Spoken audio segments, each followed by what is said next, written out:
Doc on the Run. We help injured runners run. Why do plantar plate sprains take so long to heal? Well, that's a great question, and that's what we're talking about today on the Doc on the Run podcast.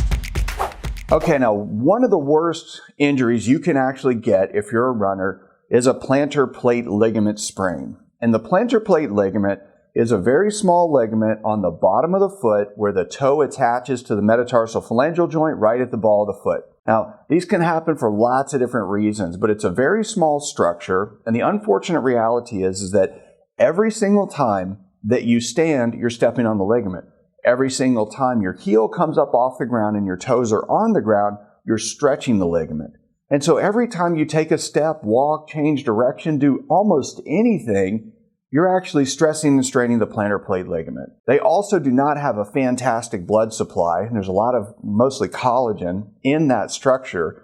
And so it takes a long time for them to heal typically, and they can be extremely frustrating. The thing is that what I see with runners who call me for a second opinion, it's not that they haven't been given the right information, it's that they kind of throw in the towel a little bit too soon. What I see happening over and over with runners is they get a plantar plate ligament sprain, they go see the doctor, they use a fracture walking boot for a few weeks, they improve some, they get out of the boot, they start doing too much a little too early, and they get a big setback. And sometimes this will happen over and over and over, literally over the course of several months. Every time they get a setback, they get a little more frustrated, a little more worried, and they start to wonder about surgery. Well, I can tell you that it's been a long time since I've actually done surgery on a patient for a plantar plate ligament sprain because your recovery can be lengthy and it can be risky. And so most of the time I try to get runners to improve without surgery, and most of the time you can improve without surgery. I've had a plantar plate ligament sprain myself. I used pads for months after it was actually quote unquote healed. I used tape to stabilize it when I would run, particularly on trails, for months after it was healed because I did not want to get one of those setbacks.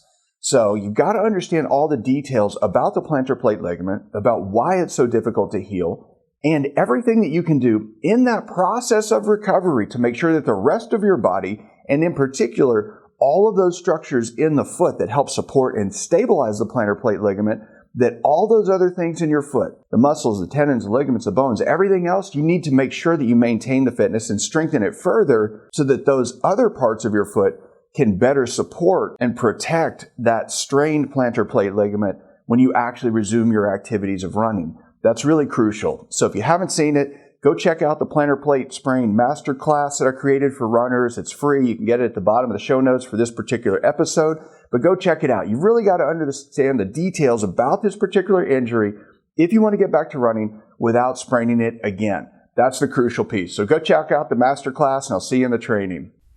Doc on the Run. We help injured runners run.